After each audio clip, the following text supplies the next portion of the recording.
طالبان کا افغانستان 23 برس قبل جب طالبان نے مزار شریف فتح کیا، آنکھوں دیکھا حال۔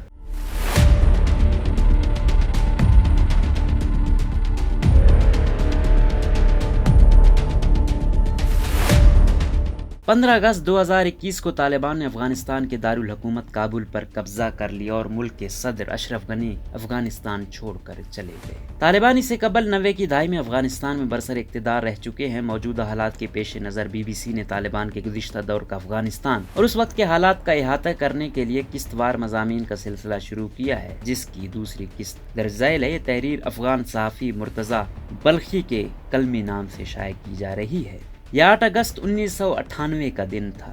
میری سکول سے چھٹیاں تھیں۔ مجھے آج بھی یاد ہے کہ میں نے کسی طرح ضد کر کے اپنے والد کو اس بات پر راضی کیا تھا کہ اس روز میں ان کے ساتھ ان کی دکان پر جاؤں گا۔ میرے والد الیکٹرونک اور کمیونیکیشن انجینئر تھے اور مزار شریف کے بیچ واقع بازار میں ان کی دکان تھی جہاں وہ بجلی کے آلات مرمت کرتے تھے۔ اس وقت تک افغانستان کے شمال مشرق میں واقع مزار شریف پر شمالی اتحاد کا کنٹرول تھا اور قبائلی جنگجوؤں کا یہ اتحاد طالبان کی شدید مخالفت کرتا تھا۔ میرے والد مجھے لیے دکان پر پہنچے اور انہوں نے کام میں مصروف ہونے سے پہلے مجھ سے وعدہ کیا کہ دوپہر کے کھانے میں ہم میرا پسندیدہ کابلی پلاؤ کھائیں گے، لیکن کسی کو اندازہ نہ تھا کہ اگلے کچھ گھنٹوں میں کیا سے کیا ہو جائے گا۔ صبح 9 بجے کا وقت ہوگا جب ہمیں فائرنگ کی آوازیں آنا شروع ہوئیں۔ میں 8 برس کا تھا، ظاہر ہے میں گھبرا گیا۔ اپنے والد سے پوچھا تو انہوں نے کہا کہ ہو سکتا ہے شمالی اتحاد کے دھڑوں کے درمیان لڑائی ہو گئی ہے۔ ہمیں اندازہ نہیں تھا کہ طالبان شہر میں داخل ہو چکے تھے۔ جب سڑکوں پر چلتی گاڑیوں میں سفید جھنڈے اور سیاہ پگڑیاں نظر آنا شروع ہوئی تب جا کر ہمیں سمجھ آیا کیا ہو رہا ہے۔ دوپہر 1 بجے تک فائرنگ جاری رہی اور بالآخر طالبان نے شہر فتح کر لیا۔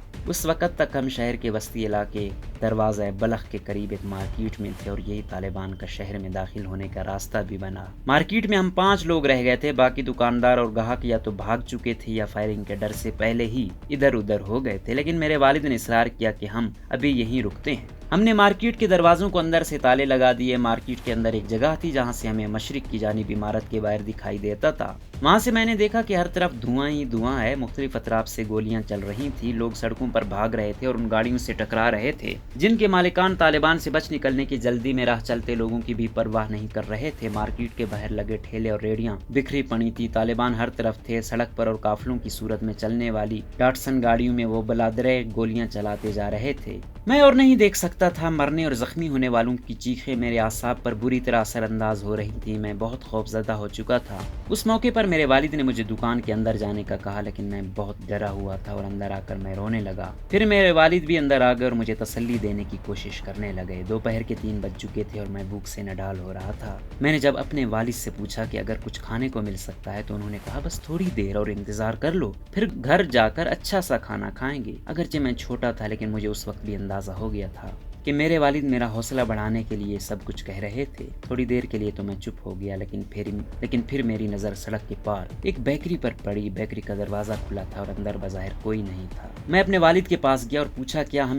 اس بیکری تک جا سکتے ہیں؟ ان کا جواب حتمی تھا، اگر ہم اس مارکیٹ سے نکل کر اس بیکری تک جاتے ہیں تو طالبان ہمیں گولی مار دیں گے۔ شام ڈھل گئی اور فائرنگ کا سلسلہ کافی حد تک تھم گیا۔ اب صرف وقفے سے کہیں کہیں فائرنگ کی آوازیں آ رہی تھیں، لیکن شہر کے زیادہ تر حصے میں خاموشی تھی۔ ماحول دیکھتے ہوئے میرے والد نے ارادہ کیا کہ اب نکلنے کا وقت ہے۔ اگر ابھی نکلتے ہیں تو کبھی امکان ہے کہ ہم اپنے گھر والوں کے پاس خیر خیریت سے پہنچ جائیں گے۔ اس وقت 4 بج رہے تھے اور ہم سب آہستہ آہستہ مارکیٹ سے باہر نکلے۔ ہر طرف ایک عجیب سی خاموشی تھی، تاہم بیچ بیچ میں اچانک کہیں سے فائرنگ اور لوگوں کی چیخنے کی آوازیں آ رہی تھیں۔ مارکیٹ کے باہر سڑک لاشوں اور ان سے بہنے والے خون سی بھری پڑی تھی۔ ہم نے دروازہ بلخ سے شہر کی مرکزی سبزی منڈی کی طرف چلنا شروع کیا، جو کہ روزہ مبارک مزار شریف کے وسط میں موجود درگاہ کے قریب واقع ہے۔ اچانک ہمیں سڑک پر چند طالبان نظر آئے جو ایک شخص پر تشدد کر رہے تھے۔ ہمیں دیکھتے ہی انہوں نے ہماری جانب بھی فائرنگ شروع کر دی۔ فائرنگ شروع ہوتے ہی ہم کسی چیز کے پیچھے چھپ گئے اور میرے والد نے پشتو میں زور سے کہا ہمیں نہ مارو، ہم عام شہری ہیں۔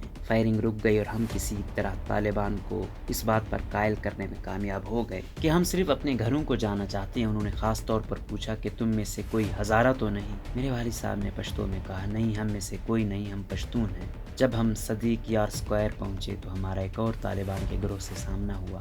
اس کے پاس ٹینک بھی تھے جن پر سفید جھنڈے لہرا رہے تھے اور ہمیں دیکھتے ہی انہوں نے ہماری جانب بندوقیں تانی۔ یہاں پر بھی میرے والد صاحب نے ان سے پشتو میں بات چیت کر کے ہماری جان بچا لی۔ اب ہم اسکوائر سے آگے بڑھے ہی ہوں گے کہ سڑک کے کونے پر ہمیں خون میں لت پت چند لاشیں دکھائی دی۔ میرے والد نے اپنے ساتھی سے کہا، دیکھو یہ تو ندیم ہے۔